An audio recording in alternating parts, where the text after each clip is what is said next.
नमस्कार दोस्तों, इस वीडियो में जिस स्टॉक के बारे में हम बात करने वाले हैं उसका नाम है लॉयड्स इंटरप्राइजेस लिमिटेड। ये स्टॉक 38.40 के प्राइस पे ट्रेड कर रहा है। मार्केट में इसने फ्राइडे को 0.42% का अपमूव दिया था। मार्केट कैप इसकी हो गया 4,891 करोड़ की। प्रोमोटर होल्डिंग 73.90% है। बुक वैल्यू 13.1 है। डिविडेंड यील्ड 0.26% है एंड फेस वैल्यू 1 है। फंडामेंटल वीडियो मैं इसकी बना नहीं पाई हूँ, अभी सिर्फ टेक्निकल एनालिसिस करेंगे। अगर फंडामेंटल वीडियो चाहिए है तो आप मुझे कमेंट सेक्शन में बोल सकते हैं, मैं कोशिश करूँगी। अभी के लिए देखें शॉर्ट में तो ये स्टॉक 50 एंड 200 दोनों डीएमए से ऊपर ट्रेड कर रहा है, जो कि एक अच्छी बात है। पी रेशो की बात करें तो मीडियन से छोटू सी नीचे है पी रेशो इस टाइम पे, एंड 1 मंथ पे चेक करें तो मीडियन से छोटू सी ऊपर है, तो कोई इतनी दिक्कत परेशानी की बात नहीं है अभी के लिए। सेल्स एंड मार्जिन की बात करें तो ग्रॉस प्रॉफिट मार्जिन इसका 19.18% पे है। ऑपरेशनल प्रॉफिट मार्जिन भी नीचे है, तो काफ़ी नीचे है ये। एंड जो सेल्स की बात करें तो क्वार्टर ऑन क्वार्टर डिक्रीज हुई थी, एंड इस क्वार्टर का रिजल्ट आ चुका है जो कि बिल्कुल भी ठीक नहीं आया है। बट बेसिकली डिटेल में देखेंगे तो इतना बुरा रिजल्ट भी नहीं है। Let's look into details. तो देखिए क्वार्टर ऑन क्वार्टर जो है वो इसकी सेल्स नो डाउट कम हुई हैं, जो इसके एक्सपेंसेस हैं वो भी कम हुए हैं, एंड प्रीवियस ईयर के सेम क्वार्टर से तो काफ़ी अच्छा jump year in on year तो काफ़ी अच्छा यहाँ पे जंप देखने को मिला है। यहाँ पे जो मेन दिक्कत आई है वो आई है अदर इनकम की। अदर इनकम यहाँ पे पहले 49 करोड़ थी, इस बार 4 करोड़ है, तो मतलब 45 करोड़ यहाँ पे अदर इनकम कम आई है। अगर इससे 45 हटा दें हम तो उस क्वार्टर का रिजल्ट भी कुछ इतना अच्छा नहीं रहता है। तो अगर क्वार्टर ऑन क्वार्टर देखें तो इतना ज़्यादा कोई दिक्कत नहीं आई है, क्योंकि यहाँ पे देखिए इस क्वार्टर का रिजल्ट, इसमें जब भी बहुत ज़्यादा अच्छा रिजल्ट रहा है तब अदर इनकम बहुत ज़्यादा रही है। तो यहाँ पे 11 थी, यहाँ पे 155 थी, यहाँ पे 15 थी, लास्ट टू लास्ट क्वार्टर में 63 थी, 63 करोड़ की रही थी, उससे पहले 49 करोड़ की रही थी, एंड यहाँ पे नॉर्मल आई है जो नॉर्मल इसकी अदर इनकम रहती है। तो उस हिसाब से देखें तो इतना कुछ गलत रिजल्ट नहीं आया है। तो डिटेल में थोड़ा सा देखते हैं। अगर हम यहाँ पे सिर्फ देखें, यहाँ पे ऑपरेटिंग प्रॉफिट की अगर बात करें तो ऑपरेटिंग प्रॉफिट में यहाँ पे बहुत अच्छा जंप देखने को मिला है। ओपीएम में भी हमें जंप देखने को मिला है। अदर इनकम हमें 45 करोड़ यहाँ पे कम मिली है, और यहाँ पे 45 करोड़ अगर सेम रहती है अदर इनकम और 45 करोड़ यहाँ पे जोड़ दें हम तो ये फिर 67 निकल के आएगा। तो 67 के हिसाब से यहाँ पे देखें तो हमारा जो नेट प्रॉफिट है बहुत अच्छा था, बट अदर इनकम यहाँ पे नहीं अच्छी आई है, तो उसकी वजह से यहाँ पे दिक्कत है। बाकी अगर इंटरेस्ट की बात करें, इंटरेस्ट सेम रहा है, डेप्रिसिएशन यहाँ पे कम रही है, तो उस हिसाब से देखें तो हमारा कोई बुरा रिजल्ट नहीं आया है।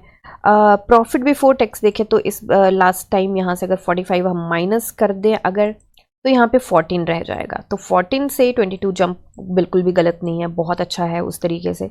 अगर हम अदर इनकम का ये कॉलम हटा दें तो हमारा रिजल्ट क्वार्टर ऑन क्वार्टर बहुत अच्छा आया है, एंड ईयर ऑन ईयर भी बहुत अच्छा आया है। बट अगर अदर इनकम को हम रखें यहाँ पे तो थोड़ी सी यहाँ पे दिक्कत परेशानी है।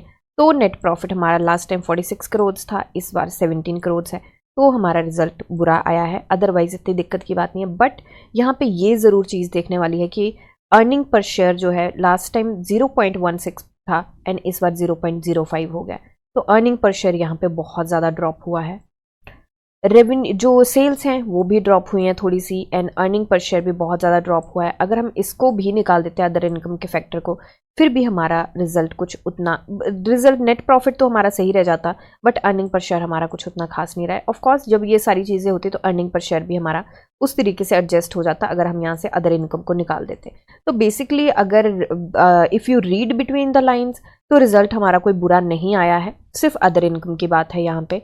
तो बेसिकली अब देखिए अदर इनकम का फैक्टर क्यों मैं यहाँ पे बोल रही हूँ हटाने को। देखिए पता क्या होता है, जब हम किसी कंपनी में किसी कंपनी के शेयर ले रहे हैं, कुछ कर रहे हैं, तो हम उस कंपनी में उसके काम की वजह से भरोसा करते हैं, राइट। तो इसका कोर बिजनेस जो है वो तो ऑपरेटिंग प्रॉफिट तक रहता है, उसके बाद हमारा अदर इनकम ऐड होती है, वो एक डिफरेंट सिनेरियो बन जाता है। तो ऑपरेटिंग प्रॉफिट तक की अगर बात करें तो बहुत अच्छा रिजल्ट आया। 15 से 23 का jump is a very nice jump. तो मुझे लगता है कि उस तरीके से रिजल्ट बहुत ज़्यादा अच्छा आया है। एंड अगर अदर इनकम का पूरा फैक्टर देख के नेट प्रॉफिट की बात करें तो हमारा रिजल्ट कुछ खास नहीं रहा है। यहाँ पे हम एक बार शेयर होल्डिंग पैटर्न देख लेते हैं। तो शेयर होल्डिंग पैटर्न जो ऑपरेटर्स का है वो 73.91 इनका इंटैक्ट है, एंड यहाँ पे FIIs ने अपनी होल्डिंग छोटू सी कम की है, 0.04% कम करी है। DAIs की होल्डिंग इसमें 0 है, पिछले 3 क्वार्टर से 0 चल रही है, एंड पब्लिक के पास लास्ट टाइम था 25.81% एंड इस बार है 25.84%। तो 0.03% यहाँ पे शेयर होल्डिंग पब्लिक की बढ़ती हुई दिखाई दी है एंड इसी के साथ नंबर ऑफ शेयर होल्डर्स भी बढ़ते हुए दिखाई दिए हैं। अभी के लिए चलते हैं हम इसके चार्ट पे देखिए यहाँ पे मैंने एक इंडिकेटर लगाया है, एक ऑसिलेटर लगाया है। इंडिकेटर है हमारा बोलिंजर बैंड का एंड ऑसिलेटर है हमारा RSI का। तो यहाँ पे बोलिंजर बैंड को देखें तो बोलिंजर बैंड का माउथ ज़रूर यहाँ पे नैरो हो चुका है बहुत ज़्यादा एंड स्टॉक हमारा अभी 20 डे सिंपल मूविंग एवरेज से ऊपर ही ट्रेड करा है, जो कि एक बहुत अच्छी बात है। वॉल्यूम की बात करें तो वॉल्यूम कल आया है 5.36 मिलियन का एंड उससे पहले आया था 2.24 मिलियन का, उससे पहले आया था 2.90 मिलियन का। तो ठीक है, वॉल्यूम में जंप तो देखा गया है एंड रिजल्ट एक बार चेक कर लेते हैं कि किस टाइम पे हमारा ये रिजल्ट आया था, तो उसके हिसाब से हमें थोड़ा सा अंदाज़ा मिलेगा। आई थिंक रिजल्ट हमारा मार्केट में ही आ गया था, यस, तो 2:45 बजे मतलब 2:45 पे इसका रिजल्ट आया था। तो मार्केट में रिजल्ट आया था और उसका असर भी देखने को मिला है। हमारे स्टॉक ने यहाँ पे इसको डिसेबल कर लेते हैं। स्टॉक ने यहाँ पे मूव तो बहुत अच्छे दिए थे। कल लास्ट जो थर्सडे गया है, थर्सडे को भी यहाँ पे ये काइंड ऑफ अपर सर्किट में लॉक हुआ था, 4.93% का मूव दिया था एंड अभी इसने जो मूव दिया था वो 0.42% का मूव दिया है हमें फ्राइडे को। तो ये स्टॉक जो है कब नीचे गिरा है, रिजल्ट आने के बाद आई थिंक ये नीचे गिरा हुआ है यहाँ पे। तो यहाँ पे देख लेते हैं, तो 2:45 पे रिजल्ट आया था एंड 3 बजे के आसपास ये स्टॉक नीचे गिर गया है। तो 2:45 पे यस, तो उस यहीं पे 0.73% का डाउन मूव मिला, फिर 2.19% का डाउन मूव मिला, फिर छोटू सा हमें अप मूव भी मिला है लास्ट में। बट यस, यहाँ पे स्टॉक काफ़ी नीचे गिरता हुआ दिखाई दिया, रिजल्ट आने के बाद ही नीचे गिरा है। क्योंकि देखिए यहाँ पे क्या होता है, 3-4 तरीके के ट्रेडर्स होते हैं। कुछ ट्रेडर्स होते हैं जो यहाँ पे एक बार रिजल्ट निकाल लेते हैं, कुछ ट्रेडर्स होते हैं जो क्या देखते हैं, वो देखते हैं कि नेट प्रॉफिट क्या आया है। बहुत सारे मेजरली यही देखेंगे कि नेट प्रॉफिट क्या है, तो नेट प्रॉफिट में डाउन जंप दिखा है तो ओके, स्टॉक का रिजल्ट गंदा आया है। कुछ लोग होते हैं जो ईयर ऑन ईयर चेक करते हैं कि कितना रिजल्ट आया है, जो होते हैं लॉन्ग टर्म के, वो देखते हैं। कुछ लोग होते हैं जो पूरी ये बैलेंस शीट है उसको रीड करते हैं कि किसकी वजह से रिजल्ट गलत आया है। तो अगर पूरी बैलेंस शीट अगर पढ़ोगे तो आपको पता चलेगा सिर्फ अदर इनकम की वजह से आया है एंड कंपनी गलत काम नहीं कर रही है, कंपनी अच्छा काम कर रही है अपनी जगह जो वो काम कर सकती है। तो जो कोर बिजनेस है उसका वो काफ़ी अच्छा कर रही है। तो अब मुझे लगता है कि जो कोर बिजनेस के ऊपर और बैलेंस शीट को पूरा रीड करके करेंगे वो तो मुझे लगता है कि यहाँ पे नहीं सेल करेंगे। जो लॉन्ग टर्म के होंगे वो भी मुझे लगता है नहीं सेल करेंगे, बट जो शॉर्ट टर्म के होते हैं और जो सोचे होते हैं कि बस मूव मिल जाए और निकल जाए, शॉर्टर रन में कुछ अमाउंट वो अर्न कर ले, तो मुझे लगता है वहाँ पे ये थोड़ी सी फियर सेलिंग आ जाती है और स्टॉक यहाँ पे थोड़ा सा नीचे गिरने के चांसेस होते हैं। एंड सबके तक ऑफ कोर्स हर कोई यहाँ पे बैलेंस शीट नहीं पढ़ रहा, CA लेवल का कोई नहीं है और ज़्यादा इसमें फाइनेंस में इतनी ज़्यादा रुचि देने वाला अगर कोई है तो वो तो मुझे लगता है अच्छे से बैलेंस शीट पढ़ के डिसीजन लेगा। बट अदरवाइज नेट प्रॉफिट वाले यहाँ पे मुझे लगता है 70% जनता जो है नेट प्रॉफिट चेक करके स्टॉक के ऊपर रिएक्ट करते हैं, शॉर्टर रन वाले। तो वहाँ से अगर देखें, अगर उन आंकड़ों को ध्यान में रख के चले तो मुझे लगता है स्टॉक गिर सकता है नीचे। एंड अगर ज़्यादा जंप आए, वैसे तो इसका प्राइस बैंड जो है वो 5% का है क्योंकि ये सर्विलांस में भी है अभी, तो 5% का इसका प्राइस बैंड है। तो हो सकता है कि कल हमें हल्का फुल्का लोअर सर्किट भी देखने को मिले, ज़रूरी नहीं है लोअर सर्किट पक्का मिलेगा, बट हो सकता है कि देखने को यहाँ पे मिले। तो यहाँ पे हो सकता है कि स्टॉक के 2 लोअर सर्किट भी लगे, तो हो सकता है कि इसके आसपास ये स्टॉक ट्रेड करके यहाँ से रिवर्सल लेता हुआ हमें नज़र आए। तो यहाँ पे एक बार अंदाज़ा लगा लेते हैं कि यहाँ से कितना % हो सकता है ये। तो यहाँ से ये होता है 8% के आसपास, तो हो सकता है कि इसके आसपास ये स्टॉक गिरता हुआ नजर आए और यहाँ पे अगर गिरता है तो मुझे लगता है ये बाइंग का मौका भी यहाँ पे देता है हमें। तो एक बार ना हम डिलीवरी परसेंटेज देख लेते हैं, डिलीवरी परसेंटेज इसका क्या गया है। हालांकि हमारे पास सिर्फ 45 मिनट्स ही थे स्टॉक पे रिएक्ट करने को, बट डिलीवरी परसेंटेज की बात करें तो 54.64% गया है एंड जो कि बहुत स्ट्रॉन्ग डिलीवरी परसेंटेज गया है। तो इसके अगर डिलीवरी परसेंटेज को देख के चले और वॉल्यूम को देख के चले तो मुझे लगता है कि इसमें मूव भी मिल सकता है हमें। बट ये वाली जो रेजिस्टेंस है ना, ये वाली काफ़ी स्ट्रॉन्ग रेजिस्टेंस है। अब इसको मैं बताती हूँ आपको कि ये स्ट्रॉन्ग रेजिस्टेंस क्यों है। वीकली चार्ट पे हमें जाना पड़ेगा एंड इसको हमें बहुत ज़्यादा नैरो करना पड़ेगा क्योंकि 2010 और 11 वाली रेजिस्टेंस यहाँ पे चल रही है। तो यहाँ पे थोड़ा सा डीपली हम एनालिसिस करेंगे क्योंकि फर्स्ट टाइम हम इस स्टॉक के ऊपर वीडियो बना रहे हैं एंड अभी हमने फंडामेंटल एनालिसिस नहीं करी है, तो टेक्निकली है हमारे पास। तो अभी के लिए देखिए तो ये स्टॉक ना कहीं यहाँ पे ट्रेड कर रहा है और ये जो है ना ये काफ़ी स्ट्रॉन्ग इसकी रेजिस्टेंस है। यहाँ से स्टॉक फाइट मार के नीचे भी गया था, तो यहाँ पे अब देखिए एक पैटर्न भी यहाँ पे बनता हुआ दिखाई दे रहा है, और वो पैटर्न है यहाँ पे ओवल। तो ओवल जहाँ बनता है और इसके बाद अगर इस रेजिस्टेंस को ब्रेक करके स्टॉक जाता है तो कहते हैं कि 2x या 3x स्टॉक यहाँ से निकल जाता है।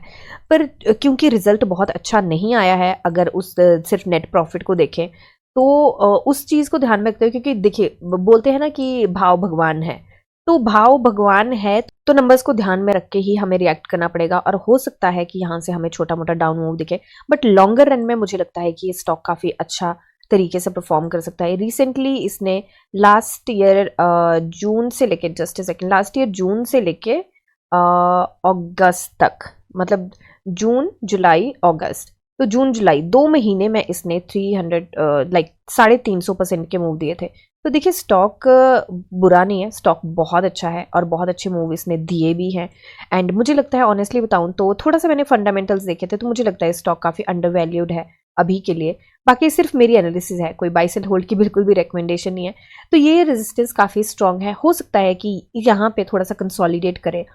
अगर ये वॉल्यूम को सस्टेन करता है और जिस तरीके का डिलीवरी परसेंटेज आया उसको मेंटेन करता है तो मुझे लगता है कि स्टॉक निकल भी सकता है। बट अगर सिर्फ नंबर्स के ऊपर अगर हम ध्यान दें तो थोड़ा सा दुविधाजनक स्थिति तो ऑफ कोर्स बनी हुई है। एंड अगर एंट्री पॉइंट से बात करें उसको देखते हैं डेली चार्ट पे जाके, उससे पहले बॉलिंजर बैंड को देखें तो बॉलिंजर बैंड का माउथ यहाँ पे काफ़ी नैरो हो चुका है। एंड एक बार बॉलिंजर बैंड को हटा के हम यहाँ पे रेंज का इंडिकेटर लगाते हैं। लेट्स सी कोई रेंज तो नहीं बन रही है, तो रेंज अभी नहीं बन रही है, पहले बनी थी और उसके बाद इसने 350% के मूव दिए। अगर आप न्यू व्यूअर हैं तो आपको नहीं पता होगा, मैंने इसके बारे में पहले भी एनालिसिस करी है कि जब भी स्टॉक कोई रेंज में मिलता है, अब रेंज भी दो तरीके की होती है, एक रेड कलर आ जाता है यहाँ पे तो वो डाउन मूव की रेंज होती है, एक यहाँ पे आ जाता है ग्रीन कलर तो वो अप मूव की रेंज होती है। तो मैंने पहले ही बात करी थी कि अगर रेंज आ जाती है किसी स्टॉक में तो उस स्टॉक को बिना सोचे समझे थोड़े लॉन्गर रन के लिए लेके रख लीजिए, क्योंकि वो काफ़ी अच्छे मूव फिर दे के जाता है। तो यहाँ पे भी रेंज आ गई थी एंड इसने काफ़ी अच्छे मूव दिए। अभी ये यहाँ पे रेंज तो नहीं बना रहा है, थोड़ा एडजस्ट करके इसको ज़रूर देख सकते हैं हम। ओके, तो मैंने इसको थोड़ा सा एडजस्ट किया है एंड उस एडजस्टमेंट के साथ मुझे एक रेंज मिली है, बट ये अभी उस रेंज में यस बिल्कुल है, बट ये रेड है। जो मैंने अभी बात करी थी कि रेड कलर की रेंज भी बनती है, तो रेड कलर की रेंज है तो यहाँ पे थोड़ी सी दुविधाजनक स्थिति ऑफ कोर्स है। तो अभी इस रेंज को मतलब शॉर्ट के लिए तो ऑप्ट किया जा सकता है, बट हम यहाँ पे लॉन्ग की बात कर रहे हैं तो यहाँ पे लॉन्ग के लिए मुझे लगता है अभी ऑप्ट नहीं कर सकते, थोड़ा सा कैंडल को देख के हमें चलना पड़ेगा। एक बार चलते हैं इसके ओके, तो इससे पहले हम एक बार RSI देख लेते हैं। तो RSI जो है हमारे 57 पे है इस टाइम, एंड RSI काफ़ी टाइम से हमारे 60 के नीचे है, और वो है हमारी कब से दिसंबर से अभी तक 60 के नीचे है और इसी रेंज में ये कर रही है। अब देखिए 60 से नीचे का एक कॉन्सेप्ट बताती हूँ। 60 से नीचे जब RSI रहती है इस रेंज से 40s की रेंज में जब रहती है 40 और 60 के बीच में, तो वो साइडवेज मार्केट का इंडिकेशन होती है। और 60 से ऊपर चली जाती है तो वो अप 60 से ऊपर चली जाती है और ऊपर सस्टेन करते हैं तो अप ट्रेंड की इंडिकेशन होती है। तो यहाँ पे अभी साइडवेज मार्केट है। अगर ये यहाँ पे इसको रेंज शिफ्ट कर लेती है और 40s में चली जाती है तो मुझे लगता है कि यहाँ से फिर हम अप ट्रेंड की उम्मीद कर सकते हैं। अभी के लिए चलते हैं हम इसके डेली चार्ट पे। डेली चार्ट पे देखिए यहाँ पे भी हमें एक रेंज बनती हुई दिखाई दी है, तो रेंज यहाँ पे बनी है। लास्ट टाइम देख लेते हैं रेंज कहाँ मिली बनी है और क्या हमें मूव मिले हैं उसके। तो लास्ट टाइम यहाँ पे रेंज बनी थी और हमें मूव मिले थे लगभग 350% के। यहाँ पे भी रेंज बनी थी तो हमें कितने के मूव मिले थे, यहाँ से एक बार चेक कर लेते हैं। तो हमें लगभग 60% के आसपास के मूव मिले थे। उससे पहले जो रेंज बनी थी उसको भी एक बार हम एनालाइज कर लेते हैं। तो यहाँ पे हमें रेंज मिली थी एंड रेंज के बाद इसने जो मूव दिए थे यहीं तक लेते हैं, तो यहाँ पे लगभग 170% के आसपास के मूव मिले थे हमें। तो अभी भी हमें रेंज मिल रही है, बट रेंज के साथ साथ हमें ये भी ध्यान रखना पड़ेगा, और रेंज के बाद ये थोड़े से मूव दे भी चुका है तो एक बार एनालाइज कर लेते हैं इसको। बट रेंज के साथ हमें ये भी ध्यान रखना पड़ेगा कि रिजल्ट किस तरीके का है। तो रिजल्ट जिस तरीके का है उसको ध्यान में रखते हुए मुझे लगता है कि हमें थोड़ा सा यहाँ पे देख के चलना पड़ेगा एंड देखना पड़ेगा कि मार्केट मंडे को किस तरीके से रिटेल इन्वेस्टर्स एंड बाकी इन्वेस्टर्स और मार्केट किस तरीके से रिएक्ट करती है। उससे पहले मुझे लगता है कि यहाँ पे थोड़ा सा डाउटफुल सिचुएशन है यहाँ पे, एंड हम एंट्री पॉइंट से थोड़ा सा सतर्क होकर चले तो ज़्यादा अच्छा रहेगा। तो हालांकि डिलीवरी वॉल्यूम काफ़ी अच्छा गया है। RSI की बात करें तो 64.59 पे है, एंड काफ़ी टाइम के बाद RSI वैसे ऊपर जाती है और इसको हिकअप मिलता है यहाँ पे। यहाँ से रिवर्सल भी लेती है, 69 के आसपास से ये रिवर्सल लेती है एंड अभी के लिए 64.59 पे है, मतलब 65 का लगा के चलते हैं। एंड उसके बाद अगर उससे ऊपर निकल जाती है तो 75 के आसपास से रिवर्सल लेती है, बट 75 के पास रेजिस्टेंस और सपोर्ट दोनों हैं। तो अगर निकल गया स्टॉक तो हो सकता है कि 75 तक छोटे मोटे मूव दे के जाए। तो अगर अभी के लिए हम कोई टारगेट नहीं लेके चलेंगे, मुझे लगता है कि एक बार मंडे की कैंडल का हमें वेट करना चाहिए। मंडे की कैंडल, क्योंकि ये ना बहुत स्ट्रॉन्ग रेजिस्टेंस भी है, तो उसको भी थोड़ा ध्यान में रख के हमें चलना पड़ेगा। अगर ये नहीं भी होता, वैसे अगर रिजल्ट ऐसा नहीं भी आता, तो भी मुझे लगता है कि इस स्ट्रॉन्ग रेजिस्टेंस को तो देख के चलना ही पड़ेगा। बाकी यहाँ पे देखिए ये ऊपर गया ज़रूर है, बट सस्टेन नहीं कर पाया है उस तरीके से। तो अगर देखिए यहाँ पे कि इस तरीके के रिजल्ट के बाद ये कितना मूव देता है, तो यहाँ पे हम ये ज़रूर है कि छोटे मोटे टारगेट, हालांकि मैं बोल रही हूँ कि ये टारगेट बहुत ज़्यादा प्रॉमिसिंग बिल्कुल भी नहीं है, बट ये है कि छोटे मोटे टारगेट हम लेके चल सकते हैं। तो यहाँ पे पहले तो हम ये लेके चलेंगे, मुझे लगता है कि इस वीक के टारगेट जो है, जो मंडे से फ्राइडे तक वीक आएगा, तो मुझे लगता है 43 के आसपास ये ट्रेड कर सकता है अगर साथ देती है मार्केट। और इसमें अगर हमें देखने को मिलता है, क्योंकि बैलेंस शीट को अगर रीड करें तो रिजल्ट बहुत अच्छा आया है, तो मुझे अच्छा लगा है। एंड क्वार्टर ऑन क्वार्टर अगर ऑपरेटिंग प्रॉफिट देखें तब भी रिजल्ट अच्छा है, बट येस नेट प्रॉफिट को देखें तो रिजल्ट अच्छा नहीं है। तो मार्केट देखते हैं अब किस तरीके से बिहेव करती है, एंड उस तरीके से बिहेव करने के बाद ही हम टारगेट लेके चल सकते हैं। अभी के लिए लेके चलिए, but again I am telling you ये प्रॉमिसिंग नहीं है टारगेट। हो सकता है कि स्टॉक गिर के हमें इसके आसपास भी देखने को मिले, 2 दिन तक 33 के आसपास भी देखने को मिले।